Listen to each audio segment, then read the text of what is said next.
इस मुद्दे पर आम आदमी पार्टी क्या कह रही है? अपना भी तो स्टैंड क्लियर कीजिए। देखिए, हमारा स्टैंड तो बहुत क्लियर है। ये इंडिया गठबंधन की नहीं, ये इंडिया की इंटेग्रिटी की बात है। और देखिए, परफेक्ट एग्जांपल और एक परफेक्ट केस स्टडी है कि किस तरह से सरकार नहीं चलानी चाहिए। ये भाजपा की सरकार पिछले 10 साल से जैसे चल रही है, ये आने वाले कई सालों के लिए उदाहरण है कि किस तरह से एक सरकारी डिपार्टमेंट्स का और सरकारी एजेंसीज का मेस बना दिया इन लोगों ने। ऐसा नहीं होना चाहिए। ये बहुत बढ़िया केस स्टडी है। ऐसा हम क्यों कह रहे हैं? क्योंकि हमने दिल्ली में इसको, दिल्ली के चुनावों में इसको एक्सपीरियंस किया, जो ये बिहार में करने की कोशिश कर रहे हैं। दिल्ली में भी ये कहते थे कि रोहिंग्या आ गए, रोहिंग्या आ गए, रोहिंग्या आ गए, जबकि खुद होम मिनिस्ट्री में पूरे देश में इनकी सरकार है, इनके अंडर सिक्योरिटी आती है, लेकिन फिर भी ये लगातार बोलते रहे कि दिल्ली में रोहिंग्या आ गए। और दूसरी तरफ इनके मंत्री कहते थे कि हम रोहिंग्यास को बसा रहे हैं, हम उनको बकरवाला में फ्लैट्स दे रहे हैं, हम उनको सिक्योरिटी दे रहे हैं। अकाउंटेबिलिटी के नाम पे बीजेपी इस समय देश में बिल्कुल जीरो है। आप पहलगाम देख लीजिए, हमला हो जाता है, अकाउंटेबिलिटी लेने के लिए कोई तैयार नहीं है। देश के अंदर इतनी बड़ी तादाद में, अगर सूत्रों की बात मान ले, इतनी बड़ी तादाद में अगर देश में घुसपैठिए रह रहे हैं, वोट भी कर रहे हैं, आधार भी है, किसकी अकाउंटेबिलिटी है? कोई अकाउंटेबिलिटी लेने के लिए तैयार नहीं है। सरकार का मकसद केवल ये है कि किसी तरह से उन लोगों को आइडेंटिफाई करना जो सरकार को वोट नहीं करते, उनके वोट काट देना और चुनाव जीत जाना। अपने मतलब के वोट ऐड करना और जो दूसरी पार्टियों को वोट कर रहे हैं उनको सब्ट्रैक्ट करना। इनको इलीगल इमिग्रेंट से कोई मतलब नहीं है, इनको रोहिंग्या से कोई मतलब नहीं है, इनको बांग्लादेशियों से कोई मतलब नहीं है। इनको केवल और केवल गरीबों से मतलब है।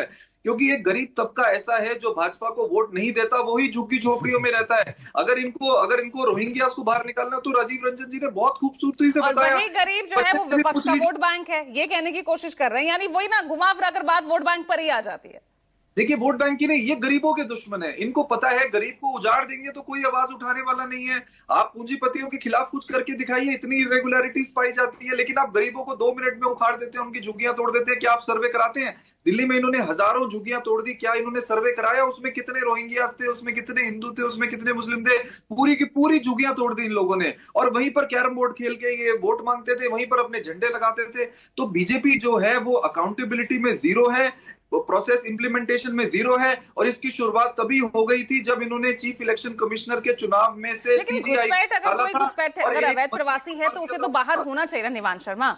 अब उसके लिए कोई ना कोई प्रक्रिया तो यहाँ पर फॉलो करनी पड़ेगी। लेकिन प्रशांत देव, सवाल अपने आप में ये भी बहुत बड़े हैं कि अगर ऐसी खबर सामने आ रही है तो उसके लिए स्पष्ट आंकड़ों के साथ चुनाव आयोग को सामने आना होगा।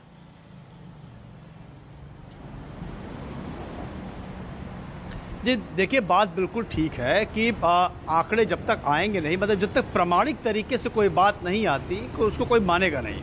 ये बात सच है। इसीलिए तमाम विपक्षी दल, खासकर विपक्षी दल, बल्कि विपक्षी दल क्यों, बल्कि एसआईआर पर तो जो एनडीए के बिहार में सहयोगी दल हैं, उपेंद्र कुशवाहा, उन्होंने भी एक सवाल खड़े किए थे। सवाल ये है कि जो सवाल खड़े किए जा रहे हैं उसका आपको उत्तर मिल रहा है कि नहीं, और अगर उत्तर मिल रहा तो आप उससे संतुष्ट हैं कि नहीं। तो ये बात बिल्कुल, देखिए, संवैधानिक अधिकार है सवाल खड़ा करने का तमाम नेताओं का, चाहे वो सत्ता पक्ष में हो चाहे विपक्ष में।